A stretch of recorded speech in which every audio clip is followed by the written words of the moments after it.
And we are live. What is up, ladies and gentlemen, and welcome to Savage Arm Wrestling. I am here with Jason the Fine Wine Merlo. It was a quite an event trying to get this set up. How are you doing today, Jason? I'm doing well. Pleasure to meet you, Levi. Thank you for having me on here. And yeah, awesome. Can't wait to talk. Well, I can already tell you we had some scheduling challenges. It looks like my live showed that it was 9:15 to like what was it you said you saw when you checked It it was on? it was your time, Japan time. So it said August 10th at 8:15 a.m. That's that's wild to me.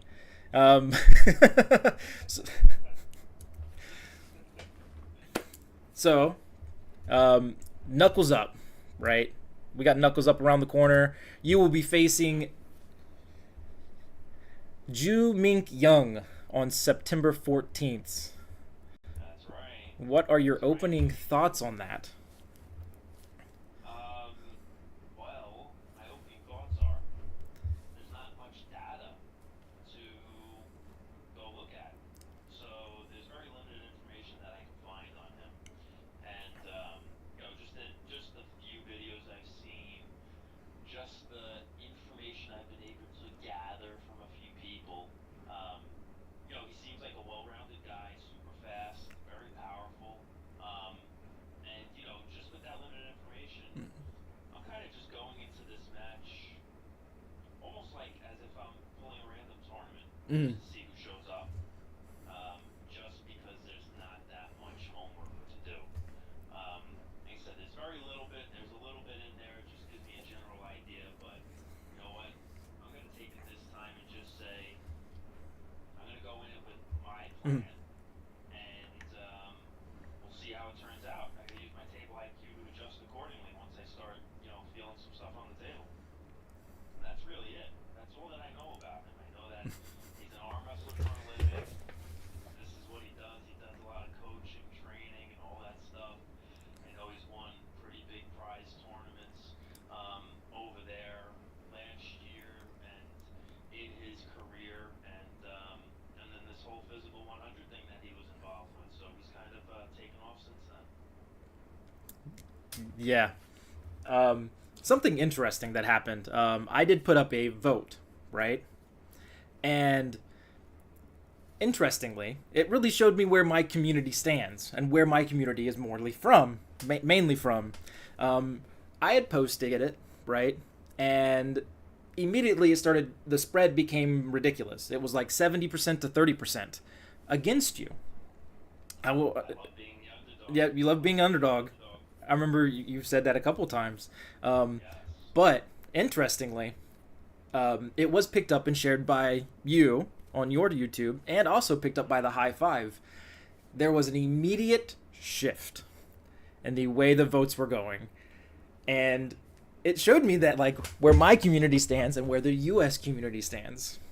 Um, because the spread immediately started to close down. Like, even like from the last point I checked, it went to like 35, 65, and now it's already up to a 60-40 split.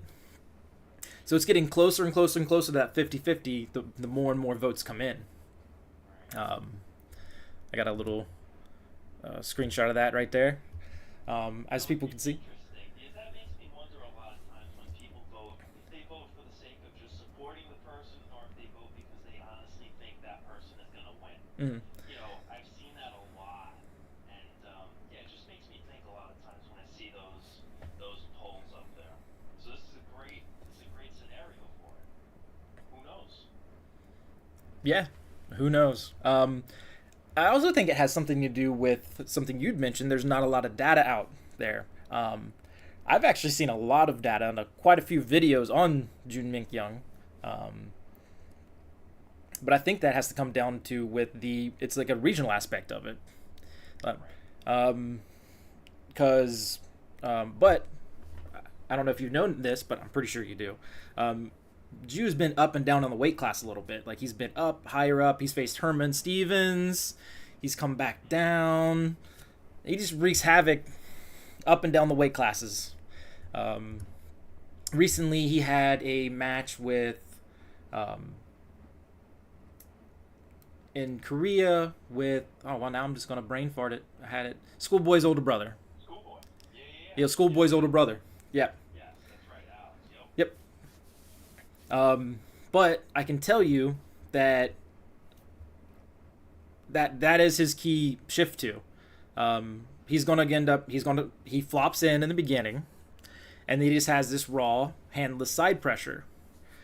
For training, I don't want you to give too much. Have you looked into that and tried to train, preparing yourself for that initial hit, and that raw, handless side pressure? I have, absolutely, because I did see that and I saw that match. You know, one thing that was interesting in his interview with the High Five, he said round one he wants to try and top roll. So it will be interesting to see what kind of information I get from him trying to top roll, and if he actually holds his word to it to do that, because that's what he said he wanted to do. So we'll see what happens there. But yeah, you know, I'll tell you one thing. I've noticed, just generally speaking, a lot of arm wrestlers that I face that have a super fast hit, which I think Shu does. I think he does have a pretty quick hit. He gets into a spot and he really does have that speed off the go. A lot of guys that I've versed that really are known for speed, I have an ability to take away that speed. And it usually turns into a power game after that. So I'll be pretty interested to see if I'm able to disable his hit and just take away his speed, and then having him to rely on raw power to be competitive in the match. I think we're going to see that happen, to be honest with you, because just guys that I've pulled that are known for those incredible hits, it usually goes away when they pull against me. So it has something to do with the setup that they're usually uncomfortable with, and we'll see. We'll see if that actually happens. That brings me into it, because I was one of the things that I think that you're really good at that a lot of people aren't aware of is I think you're amazing at the setup.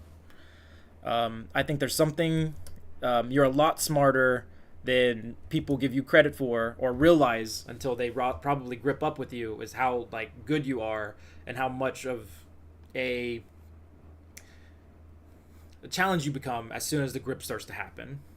It happened with I think it was a big factor when you faced the Mean Machine. Yeah, because it's really what's shown for me how good you were. Because when he came in the first round, and then your quick adjustments and how much table IQ you showed really shined. And then even facing a heavier competitor, well, a heavy competitor that cut down in your last Knuckles Up event, it showed that even when there was such a strength gap, you were still able to get a very nice setup to where you were forcing Mario to be extremely uncomfortable, to where, and by the end of it, he had given up on his wrist completely and was resorting to dumping the wrist and just going. Yeah. So against Tom, yeah, I can speak a little bit on Tom. Like, I had to pull out all the tricks in the book in order to get that win on Tom. That was a absolute grinder, brutal match, completely brutal match, and definitely one of the most brutal that I've ever been a part of, because I'm definitely not used to, so much of the long game, and there were so many starts, restarts, like there was just so much pulling that was happening. Like, each round was a long round, and I give credit to how much I was trying to build up my endurance for that specific match, because I had a feeling if it were to slow down in that match, I was gonna have to rely on trying to outlast Tom. And his endurance did not diminish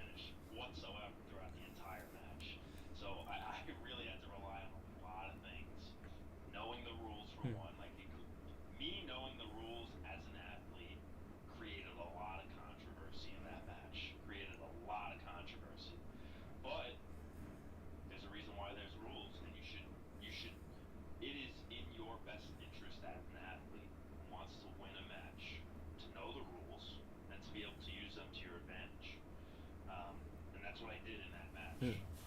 Like I said, I had to pull out all the stops, all the tricks in the book to get through Tom, and what a competitor he was. But that was an excellent match. Like, I'm really happy about that match. And then to go with Mario, yeah, Mario was just too much horsepower for me.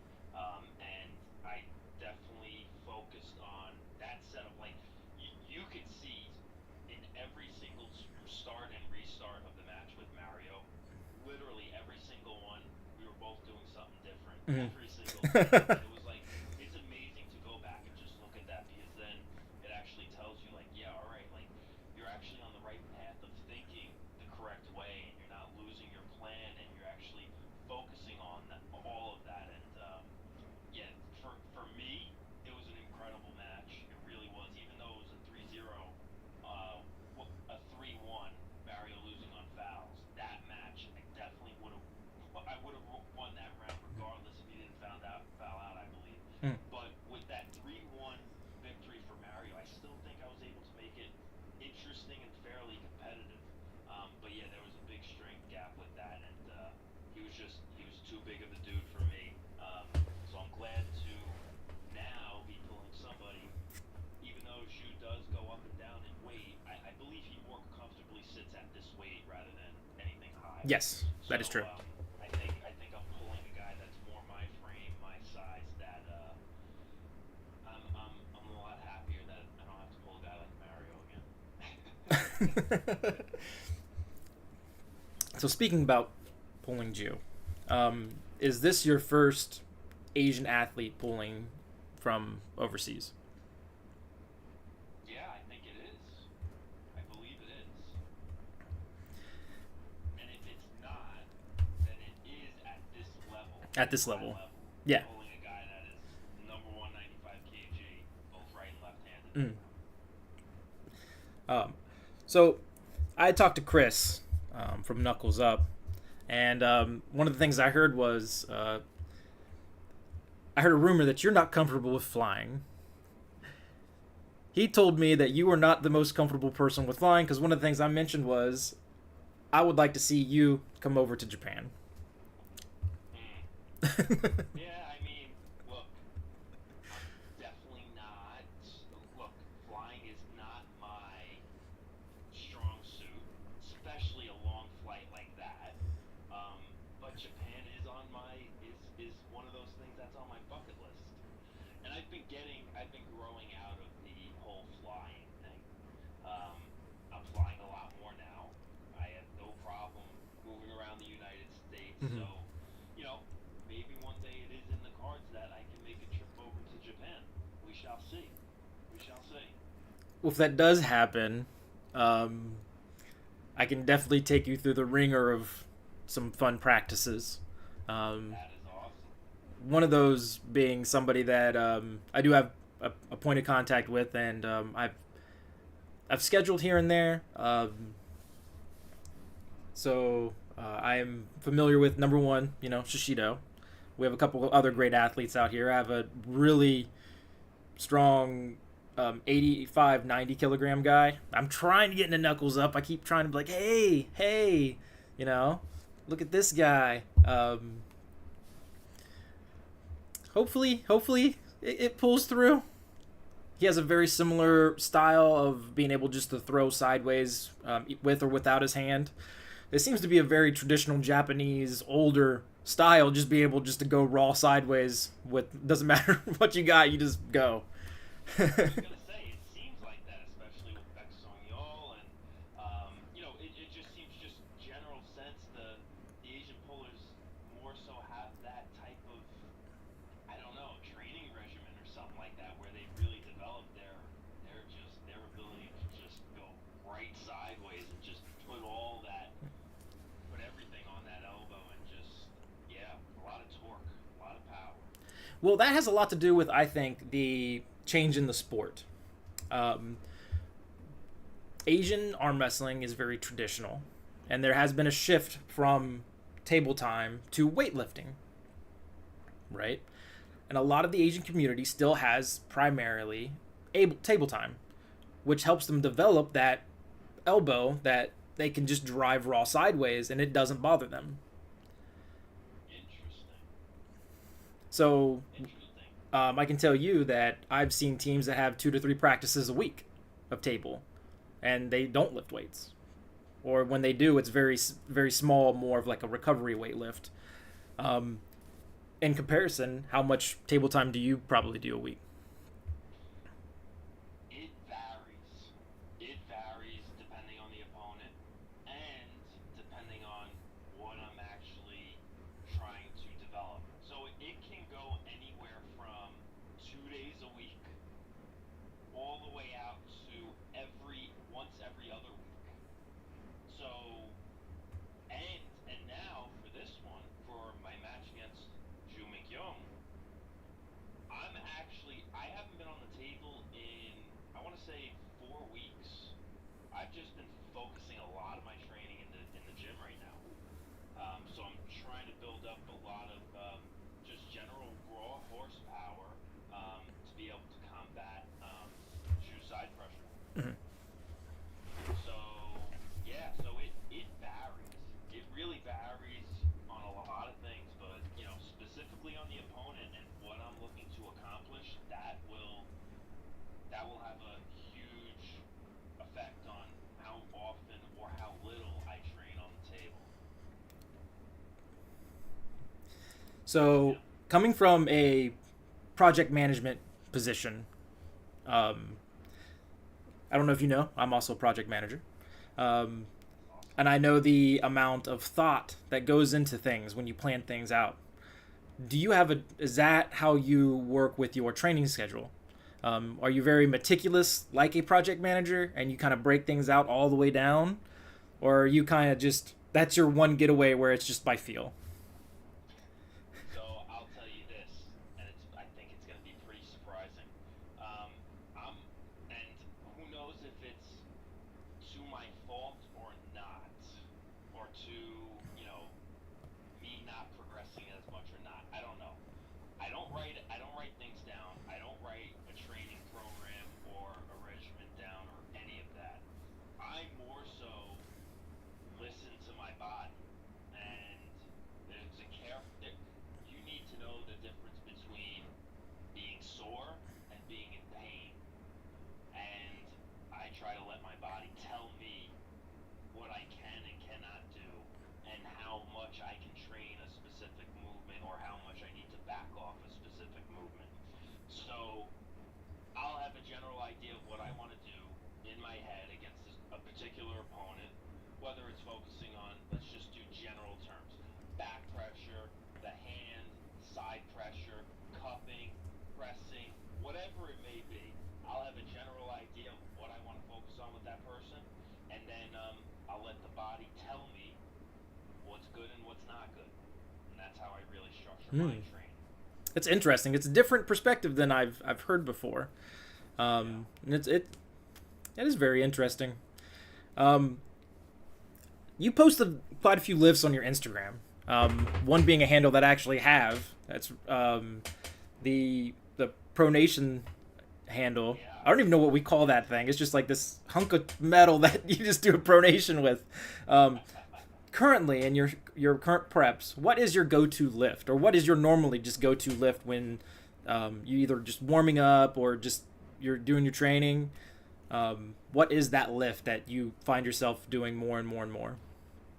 I would say for the most part, it would probably be on cable machine, cable directly out from me, just straight back pressure.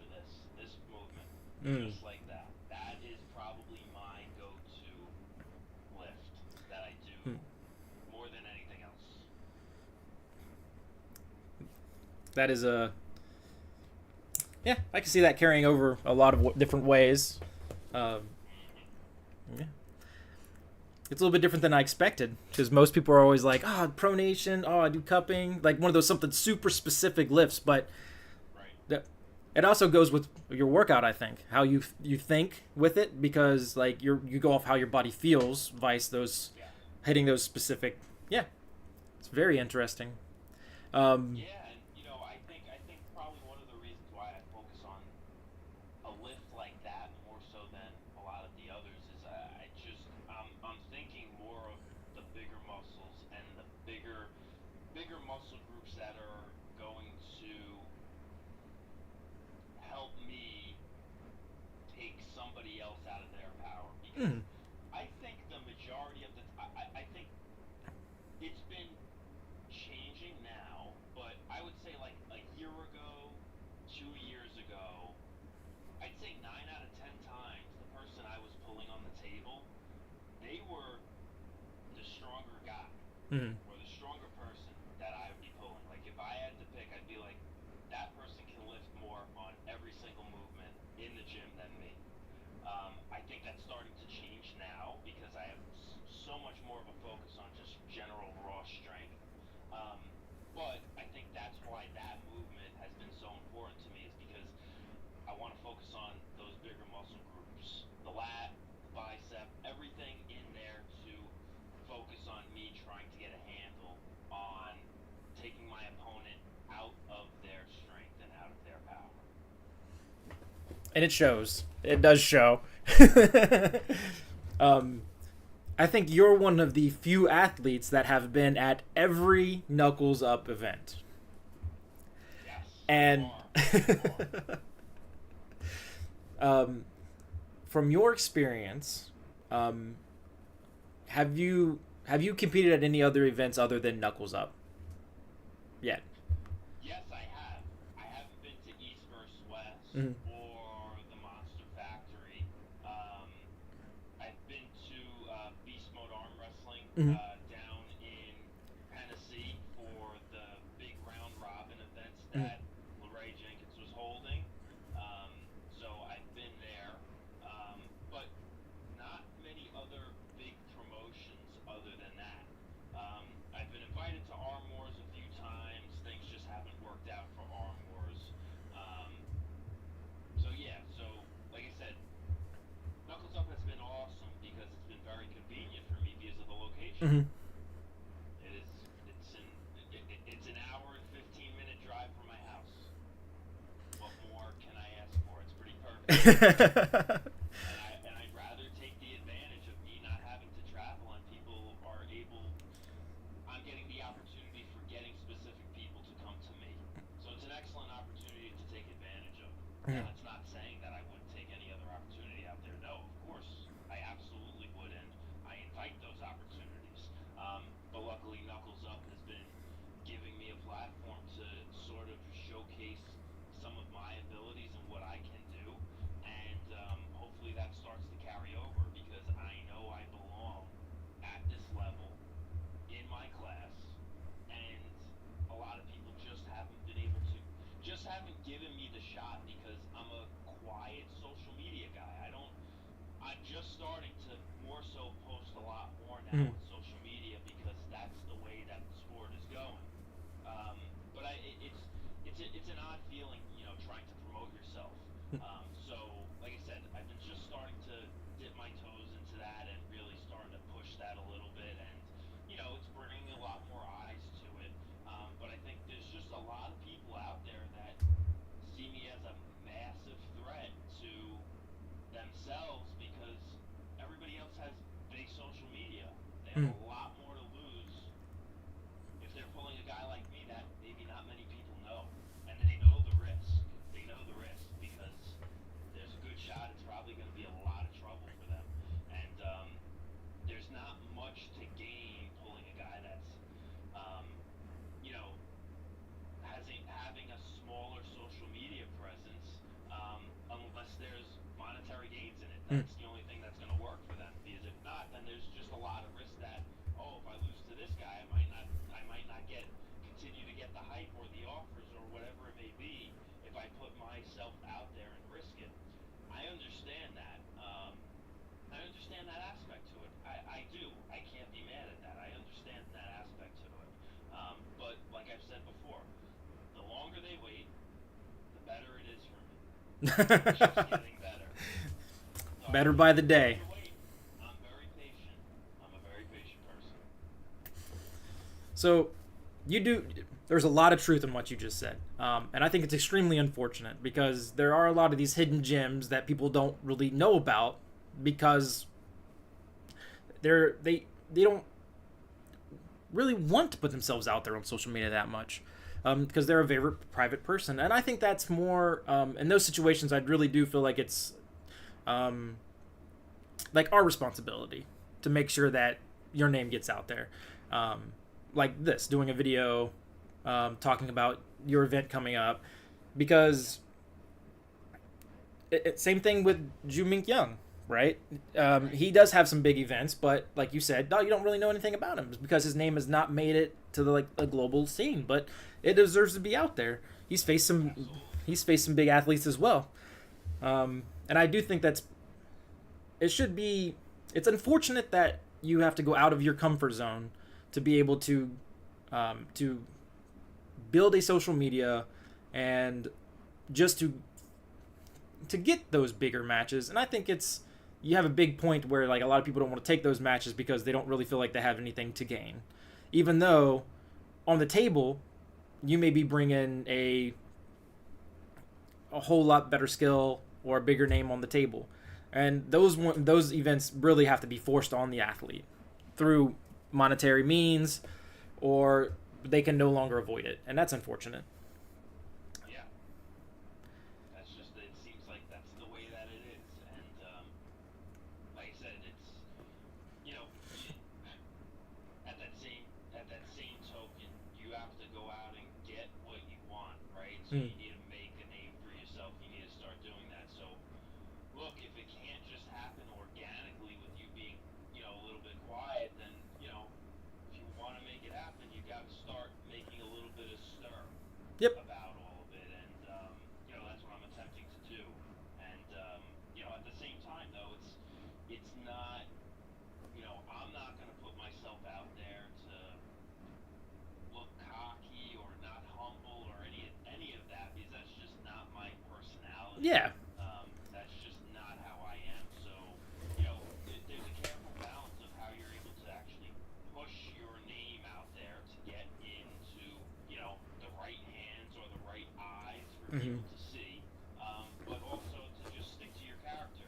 Don't try to be like somebody else that you're not, because people can see through bullshit very easily. Yeah. So, as long as you just stick to what you're true to your form and what you're good at, then everything else will fall into place. So that's my plan. And like I said, I'm gonna be patient. That's all. Yep. Being patient. Well, Knuckles Up has given you the platform to really shine. And it really seems like, from what I've seen, like, I'm a big fan, right? I got the signed shirt from Knuckles Up 2 right here. Awesome. Where you guys get treated like rock stars. I don't think I've seen very many events where you guys come into your guys' rooms, or they just give you like this pile of stuff, you know, and you got jerseys, hoodies, X, Y, and Z, and then you got a big old dinner coming right afterwards, and not only that, but they give the fans the opportunity to pull with the athletes, and Yes. and then there's a whole nother part of it that only a few people get to see, are those secret matches that the High Five have been talking about, like where you faced Mario Timbakis left-handed. You know, I am a member. I did get to watch that. I think they're doing something great for the community as well, giving it something more to the fans. The fans have a little bit of buy-in, and Knuckles Up really listens to it, and they definitely gave you a place to shine, and it looks like you're taking every advantage of it. I'm being honest. You know, it's absolutely incredible what they're doing. The guys at Knuckles Up, they really are catering and fine dining and whining to the athletes. Like, they want to take care of the athletes. They want to make sure that they are happy and treated like what they feel like an athlete should feel like, and it is incredible. You literally walk in, you get handed the agenda, your room key, all your gear, and you're like, if you need anything at all, just let us know. They take care of you the whole entire time. You are like, we're gonna walk in, we're gonna get our complimentary haircuts, we're gonna get a complimentary massage. Like, it's incredible. It's incredible how we get treated, and the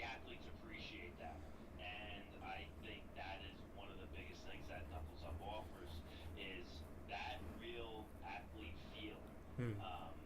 And they try to showcase the athletes just by looking at the production that they put on, and it's a show. It is a show. Yep. It is a show. You don't have to like arm wrestling to enjoy the show. It's a complete show. Yeah. It is absolutely amazing, and yeah, I think they're just going to continue to grow, and slowly but surely, more and more people are going to see that and want to be involved, and that's a good thing. That is a good thing for Knuckles Up. That is a good thing for the whole northeast of the USA, and for everybody else internationally that's coming and getting invited to these events, because it's a true spectacle. If you get an invite to Knuckles Up, you really don't want to say sorry, I can't make it. No, you want to make it. You want to make it. Yeah. So for the oncoming Knuckles Up, what match do you think is going to be the war? Because there's always this, from every Knuckles Up, there's always this match on one of their on the card that ends up just being this straight up back and forth war. What match do you think it's going to be at this event? I'm gonna say, oh man. Well, I'll say entertainment-wise, I think the main event, Marcio and Jordan, is gonna be incredible, because I want to see that go back and forth, because I could see Jordan being loud. Yeah. And we know Marcio is very loud and he wins or whatever, and like I just want to see that match erupt. Yes. That is one I want to see erupt. I think it has a lot of potential, and yeah, I think we're gonna see. I think we're gonna see good stuff come out of that match. You know what I'm actually interested in, and I'm not sure of the outcome. The more and more that I think about it is the Robbie Russell match against Svetlana Gashevsky. You know, Yeah. I think Robbie's coming in as a serious underdog, but the more and more that I think about it and what Robbie needs to do to try and keep Svetlana out of his power, you know, there is a shot that Robbie can turn this into a match and turn it into a war. Hopefully he doesn't gas out too quick. Hopefully he can get Svetlana, I'd say almost palm up, and he might be able to have a little bit of control, but that's a big mountain to climb, and if we see Robbie get like a win on Svetlana, like that is just gonna be. It's a game changer. Incredible. So speaking of Robbie and I always mess up his name, Gashevsky. Yes, Gashevsky. Robbie stated that he wanted to go straight to the straps, which really shocked me. I was like, I thought you would want to like bleed the pronator a little bit before you just go straight to the straps. Do you think this is a strategically good idea, or do you think he may change his idea in round 2? Well, I think it's inevitable, unfortunately, that it's going to go to the straps, and I have to put myself in Robbie's shoes. I think Robbie knows he has the disadvantage in terms of the long game against Svetlana.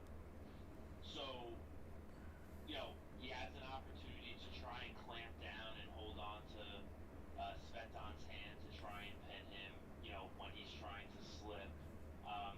But I think that's going to prove near impossible. So the fact that Robbie is saying he wants to go to the straps, I think he's just trying to conserve his own energy, to be honest with you. And I think that's a smart play, because I think the long game is going to come into play. If Robbie has a shot of pinning and taking on Svetlana, he needs as much energy as possible for as long as possible too, because Robbie's not the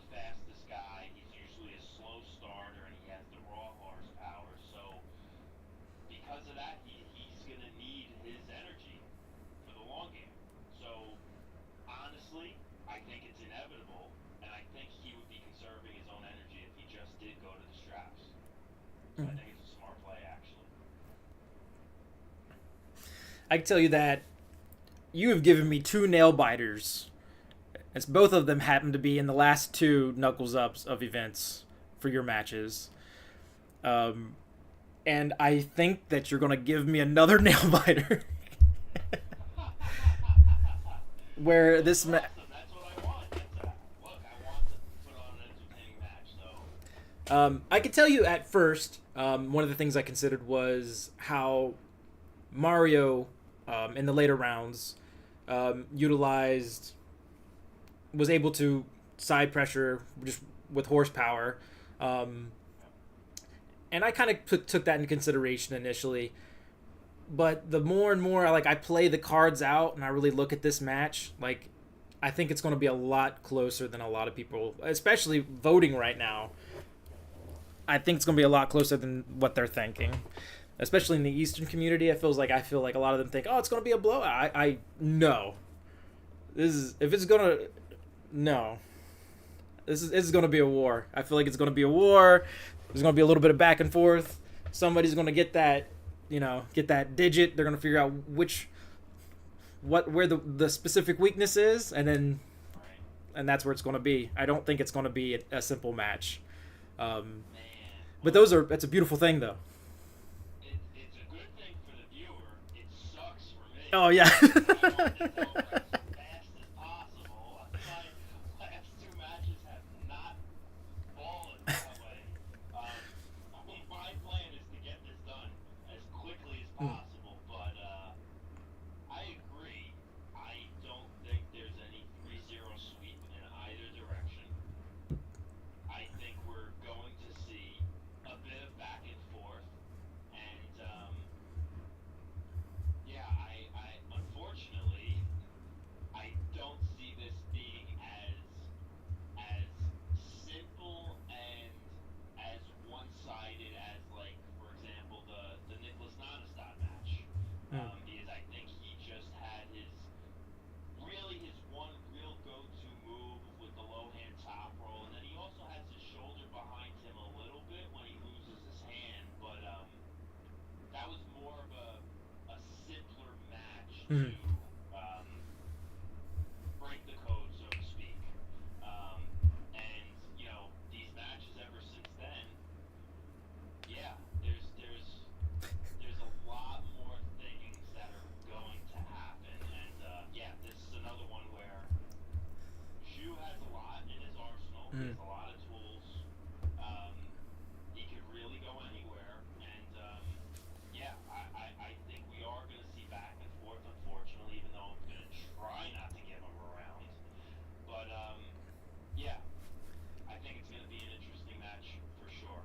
I'm just glad I get to pull somebody at my weight now. I'm so glad this person is not dropping like 30 pounds. Oh, I'm so glad. I knew that was going to be a big trouble for me when I heard how much Mario was going to have to cut to make my weight. And that wasn't even my weight. That was 215. I think I weighed in at 208 or 209 that day. And that was me trying to get up to 215 as much as possible.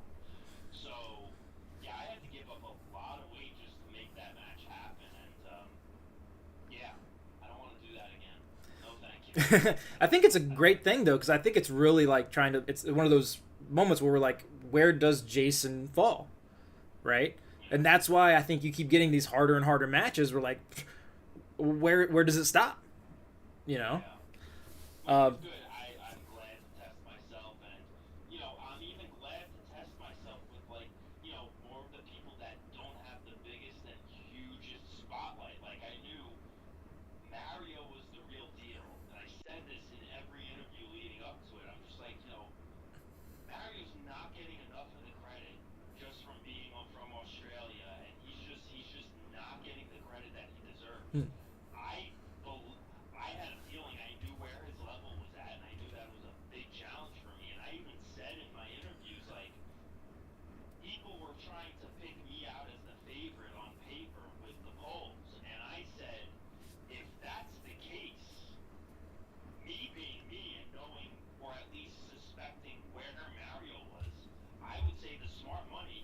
wouldn't bet on Mario because he would have had much better odds for people thinking that I was the favorite. Like, I didn't think I was the favorite in that match because of his weight and him being a bigger Mm-hmm. guy. And like I said, even though I wanted to win and tried like hell to win, if it were me, the smart money would have bet on Mario because everybody was saying I was the favorite. And I'm like, I think it was a false favorite that people pinned me on. I can tell you, I agree with you in that situation. I don't think a lot of people knew the big picture though. Right. That Mario was cutting so much weight, they just saw the picture side by side. Yeah. Because some of the community, it's are fans of the sport, but don't truly know the sport. But that's a beautiful thing. It shows that we're slowly not only becoming a sport that athletes compete in, but a sport that also provides entertainment for those who don't truly follow the sport all like through every little piece of rule and everything. They just watch for the pure entertainment of the battles that happen on the table, and it's a great thing. But it also shows with those type of votings. And that's what's awesome about Knuckles Up and the whole meet and greet that you had mentioned Yeah. before. Like, you meet as an athlete, I've met fans there that don't arm wrestle that just love watching it now. Like, that's incredible. The fact that there are fans that don't actively arm wrestle in the sport and they are just pure fans of the sport now. Like, that is just, it's amazing. It's amazing to meet those people in person. It's wild. That's one of my goals, is to be able to come out there and to be able to watch Knuckles Up. I've mentioned to Chris, it's like I can't, when I do get the opportunity. I think I'm trying to go to the one that they're kind of planning for like January, February timeframe. And I have like little caveats I'm joking with. I was like, hey, is Jason gonna be there? Because in the after pool, I want to grip up with Jason. I guess it'll all depend on how well I do. As long as I can provide entertainment for everybody and people want to see me come, like that's all that I need. I need people to continue talking about me, wanting to see my matches, thoroughly enjoying them. Like that's what I hope to bring to the fans. That's all that I want, and then everything else will fall into place. Because that's a great thing. I don't think there's a lot of events that provide that, for the fans. I do know that you guys probably get a little bit of arm abuse, where you guys, by the end of it, you guys got nothing left in the tank. Your arms are just kind of hanging there. As an athlete, I can tell you, I have one of the things that happened for me is everybody gets stuck on the idea that I'm an American in Japan. So every time I go to an event or a practice, like everybody wants to pull me. Yeah. KU5 January 25th. Boom. The high five jumping in, giving me the date. There you go. One day we have a seat for you. Oh, that's beautiful. Thank you for that. But yeah, like when it comes to like athletes that I've kind of mentioned that I wanted to pull with, I definitely dropped your name. I have this ridiculous thing to where it's like I am an inside puller. I'm a hook puller, and I just love that moment when I can try to force somebody into the inside game, into a hook. And there is a weight difference between us. I'm not going to lie. Right now, I am pretty big. I am prepping for a big event coming up for me. But that's one of the things I just wanted to see, like, how... Because you have a very particular way that you hit that top roll. And I think it's it's really beautiful when it goes through, like, without a stop. And I just want to feel that in my hand and see if there's any way that, like how big that gap is for that type of top roll. Not that I think I'm going to stop you, no. But it's just... It's a great thing, being able to feel all these different type of athletes, how they pull. Every single one is different. Every single one is different. Exactly. There is no written code of how to do a top roll. Everybody has their own little way, the way they grip up. And one thing that shines for you is I think you have extremely high table IQ that a lot of people aren't aware of. Because they just think that every match is a war, and they don't attribute that to just how smart you are on the table. and your ability to, like you said, take away from that power, absorbing the hits and just taking away from the power. One of the events that was a surprise for me, well, one of the matches that was a surprise for me, because Chris and all his amazingness was able to schedule this. Ayane and Ursula. Yeah, that was a big surprise for me. I had no idea this was going on. I definitely had a little bit with the Shishido match, and I knew that was coming. But this one was a big surprise to me. I've seen Ursula compete. Have you seen Ursula compete? I have not. Okay. I've heard a lot about this since obviously this match got set up. Yeah. Because that was going to be one of my questions for you, based off of the levels of the competitors. Because I will advocate that there are some great athletes out there that don't get the opportunity to go to Worlds. They don't get the opportunity to go to Europe. They don't get opportunity to pull athletes at that level. Do you think that Ursula could be one of those athletes that just had not been given that opportunity, and this is her moment to shine? Look, that's let's look at a Camille Jablonski. Like, what's incredible about a guy like Camille is before his match with Dave Shafee, like, probably just Europeans knew who Camille Jablonski was. And, maybe there was more awareness of him, but it just seemed like a guy like Camille got this shot and he completely blew up as a result of it.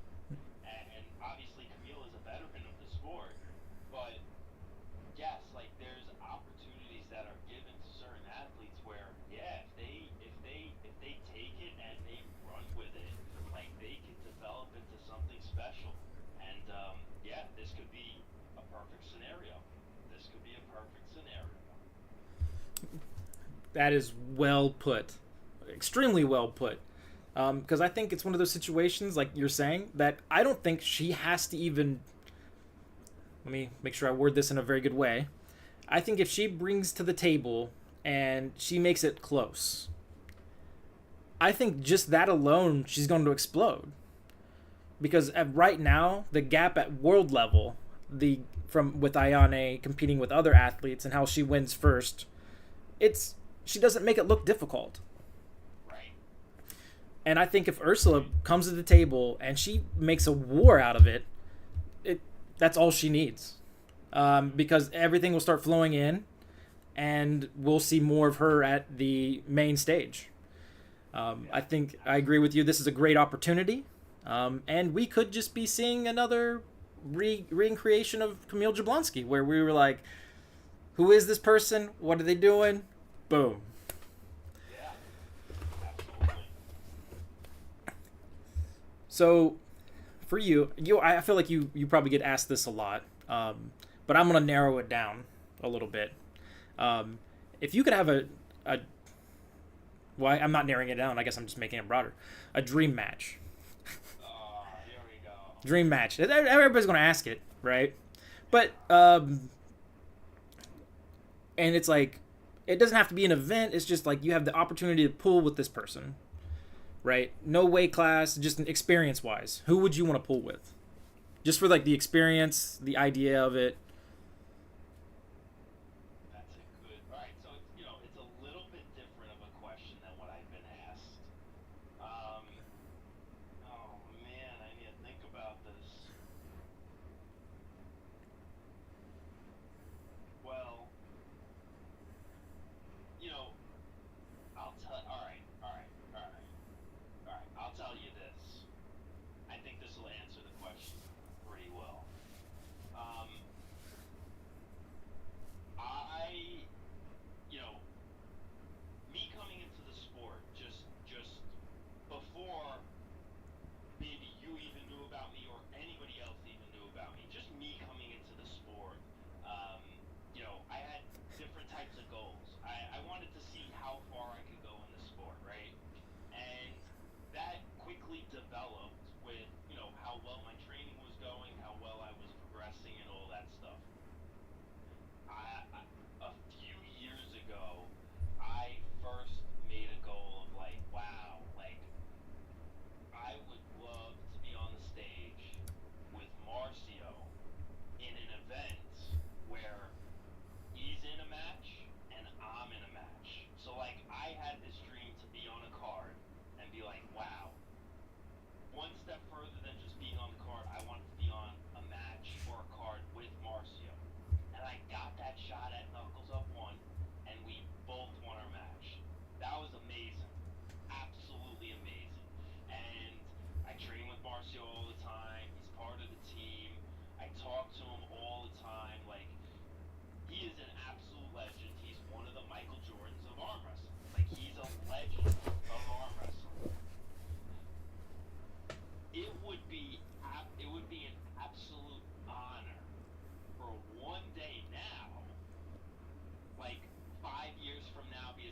Mm. because he's been my friend for years now.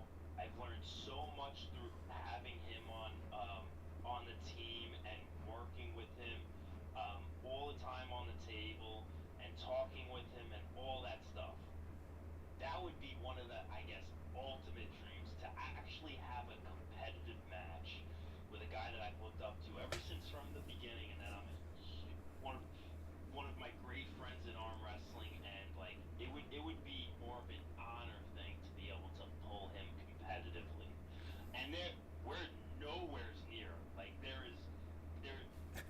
gap is so vast that, like I said, it would have to be years down the line where he would be coming down off his prime, and I'd still be coming up. But maybe that answers the question. A guy like Marcio, Mm.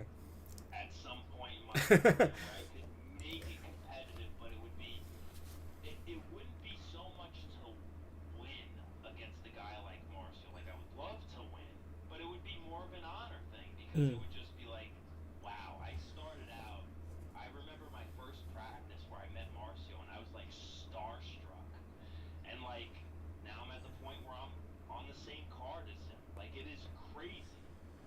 So to make that whole thing full circle, to have a halfway competitive match with him would Mm. be a complete honor.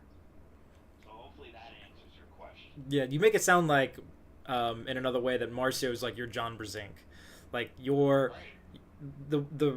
the one that helped you like fall in love with the sport.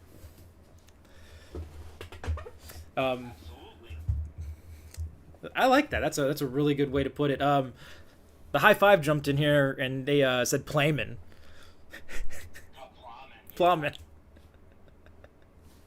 Plowman is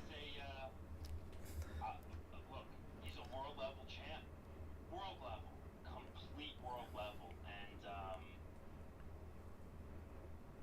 I don't think I'm anywhere near him yet, so I'm kind of happy that Mario beat me so that I don't have to pull Plowman right now, because I think I still need time against Plowman. I think that would I think it would be a great match though. That's one I'll probably have to sit with for a minute, and really put some things together in my head. But I do think that would be a great match. It would be. Ooh. Eventually. Eventually. Knuckles up 7. Knuckles up 7. Give me another year to get to Plowman's level, I think. Give me another year. Another 8 to 12 months, maybe. We'll see. I know one of my goals out here is to, because I've already mentioned it, I would like to get you out here to pull a couple people. I don't know if you've ever heard of Sakamoto Hidetaka. I have not. A lot of people haven't. He's a little bit older, but he still has raw horsepower. He's somebody I'd like to see you grip up with.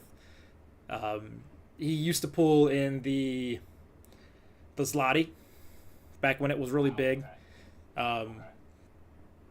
It's somebody that if I ever get the opportunity and I hear that you're out here, or if I ever get bigger and I get the opportunity to bring you out here, he's somebody I'd like to set you up with. Awesome. You're on my. I will say that you're on my list. You're on my list, and you're up there too. I'd say you're top 5 people I'd like to bring to Japan, and just take around the block to see let pull some people. Awesome. Yeah, I'd be honored. might even take a trip down to Osaka, and meet the legend himself. Do a little pulling with the. Do a little bit of pulling with Yoshinobu Kanai. Wow.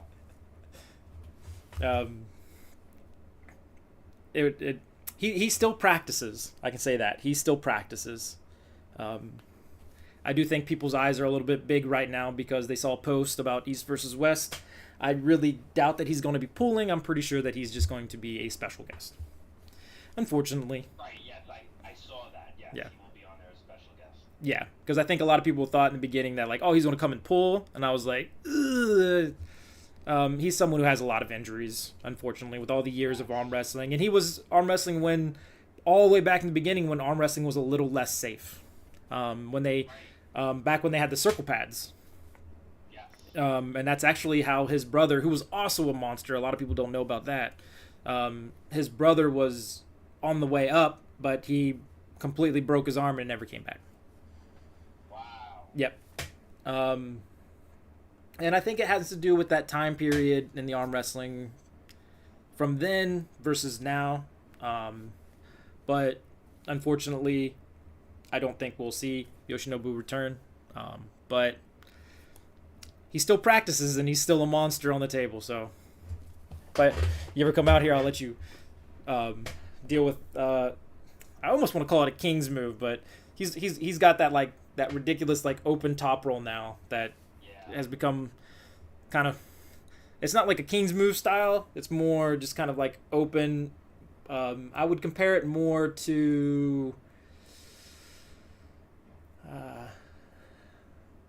I would compare it to Gashevsky's, where it's not like all the way dipping down, but he hit that kind of open space and he just kind of is comfortable sitting there. Well, because Gashevsky's arm doesn't go any more than that. Like that's how he walks around. Like literally. That's it. I don't think it's like that though. I just think he's comfortable sitting in that open position. Right, I got you. Well, it was lovely having you on the channel. We've been on here for an hour. I don't want to keep you any longer because I know it is the evening for you and it is the morning for me. There you go. I am greatly looking forward to seeing you on the card. I think it's going to be a great match. I think Knuckles Up is going to be a great event. I think the High Five put on some great shows, and I think that you're one of the stars, growing stars from that, and I think that's why one of the big reasons why I don't know if you know this, but you're one of the first athletes I ever had on my channel, and I'm very honored for you to be that first athlete.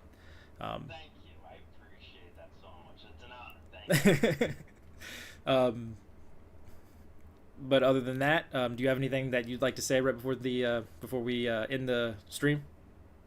Everybody buy your Knuckles Up pay-per-view. If you're in the Jersey area, come down and see it. You're going to see an awesome show.